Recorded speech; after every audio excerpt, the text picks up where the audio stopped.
Good afternoon, everybody. Uneducated economist here. So, I have said many times that I believe the next crisis or the next economic downturn is going to involve a sovereign and corporate debt crisis. And a lot of people want to know, like, what does that mean, or how does that, going to look like?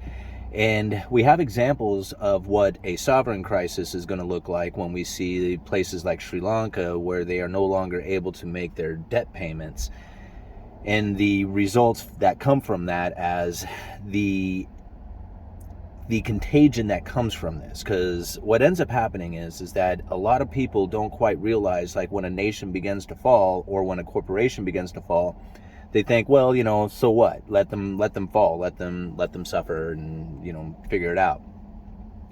Which is, ultimately what the free market should allow them to do. But the problem that comes from this, and it's not really a problem that anybody should deal with, it's just a problem that needs to occur in order to clear out the bad debt, but that a lot of other corporations and a lot of other people who own that particular debt, so say they own Sri Lankan, bonds or whatever, and they end up defaulting on those bonds, Sri Lanka does, the people who own those, well, they're not going to get paid back. And those bonds were sitting on their asset sheets, like on their balance sheet as assets, right? So if these bonds lose value, so do the balance sheet as far as the asset portions on their balance sheets begin to fall. They end up losing their credit rating. So this is the contagion that starts to happen, because if they start losing their credit rating, their debts that they have to take out or that they're trying to sell, like if they're selling bonds or something like that, the interest rates begin to go higher as the risk increases, because their credit rating has fallen because of the asset that was sitting on their balance sheet losing value. So you can see how this contagion effect can start spiraling. So what I have said in the past is that this is going to start coming down to a sovereign and corporate debt crisis, and we have examples of that. And if you look down in the description, I'm going to leave an article for you. And Bed Bath & Beyond is a great example of this very situation. As the interest rates begin to rise, rolling their old debt into new debt is not as easy as it once was. As the interest rates begin to rise, they cannot afford to make those higher payments.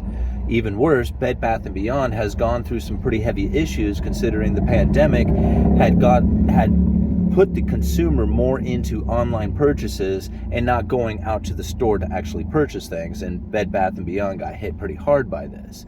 Now, if you look down in the article, you can see that they're having issues with this exact scenario as far as making their payments, or not so much making their payments, but their bond prices have fallen. So now, this is the situation that they've gone into.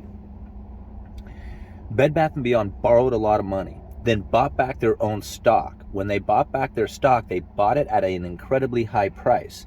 Now they're sitting in a situation in which they're having difficulties making their payments, making their debt payments. And in order to come up with the funding, in order to make their debt payments, they have to do what? Either one, turn a profit, or two, start selling their assets off. Part of their assets that they have is their own stock. So now they're selling their stock back into the stock market at half the price that they purchased it at, or even less. So not only did they borrow money to buy their stock, and now you're making payments on that, but then they're selling that stock off in order to make their payments at half of what they purchased it for. So you can see how bad that's going to be for them in the end, as far as the long run goes. Now, this is what's going to happen for many corporations and sovereign nations throughout the entire world. This is the sovereign corporate debt crisis that I'm warning you guys about. And here's just a small example of it. Like I said, this is going to happen more and more. Now, it's not like it's going to be clearly seen, right? Because a lot of people are like, well, just name off all these companies. Well, it's not exactly easy enough to just do that. You don't know which companies are going to end up failing and which ones can actually make it by, restructuring or laying off employees or selling their assets off and stuff like that. It's hard to say which one of these companies is actually going to be a company that makes it through the downturn. But it's going to be very damaging for a lot of corporations, and definitely damaging for a lot of nations out there. Now, something that I don't think a lot of people are taking into consideration is how these corporations were able to get funding. Now, this is like where the pandemic really bailed out the corporations prior to the recession taking place. Now, you also have to think we were in the midst of a recession during the pandemic. It was the shortest, deepest, quickest recession in history or something like that. A lot of people don't even realize that we were even in a recession.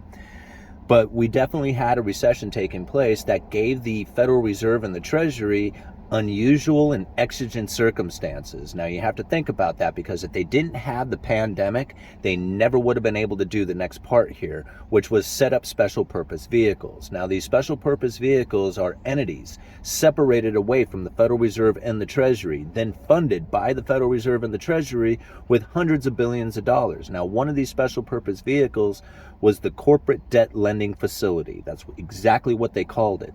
And they went out and actually bought a little bit of corporate debt. They were buying some of these ETFs, these exchange traded funds that had these corporate debts in it. They even said, we are going to be buying the fallen angels. So as these corporations were looking for funding out there, trying to borrow money, the Federal Reserve and the Treasury stepped up with this special purpose vehicle saying, hey, we're going to be helping you guys out. We're going to be buying this corporate debt to support the households and businesses. This is one of the ways that we're going to do this. Now, everybody heard this and freaked out. Now, if you go back and you look a couple of years ago and check out some of the YouTube videos talking about the corporate debt lending facility, everybody was screaming their heads off that the Federal Reserve was going to be picking the winners and losers, and that if the Federal Reserve was to go out there and do this, that they are going to be bailing out these corporations and they're going to get all this printed money lent to them for essentially almost free because the interest rates were so low. This is what a lot of people were saying out there. So now the investor out there heard this and they said, well, if the Federal Reserve is going to be dumping hundreds of billions of dollars into corporate debt, maybe we should get out there and get some corporate debt before the Federal Reserve starts purchasing this stuff, and maybe we can front run the Federal Reserve. And that's exactly what happened. So now investors went out there, not only were they looking for some sort of yield, right? Because the interest rates had dropped so far down that the safe assets of buying like U.S. Treasuries was no longer the reward with yield, right? So like they're looking for an interest payment off of it. The interest payment that these treasuries were paying was so low that they were looking for risk, and they found it in the corporate debt. So not only were they looking for risk, but then the Federal Reserve says, hey, there's no risk because we're going to be buying corporate debt with this lending facility. So the investors just ran into this stuff like mad, and they were able to fund all these corporations out there, just load them up with cash at incredibly cheap debt cheap interest rates during the pandemic. Now, a lot of them, like, some of these car companies and stuff like that, held on to the cash. Now they're sitting on a mountain of cash that they're able to make their payments with, or, use for business or whatever. They don't need to borrow money necessarily. They have the cash on hand. But other corporations like Bed Bath & Beyond, they are suffering hard because of this situation. They borrowed a lot of money. They bought back their own stock. Their profits are falling. Now they're selling off their stock to try and make their bondholders happy. And it's not going to work out well for them. You can see it happening there. So if you're looking for examples of what's going to happen even more going into the future with this economy throughout not only our nation, but the entire globe, take a look at Sri Lanka and watch things like Bed Bath & Beyond. See what happens with those guys, because that's going to be a common story for the next probably year and a half, maybe even 2 years. All right. Uneducated economist, you guys let me know.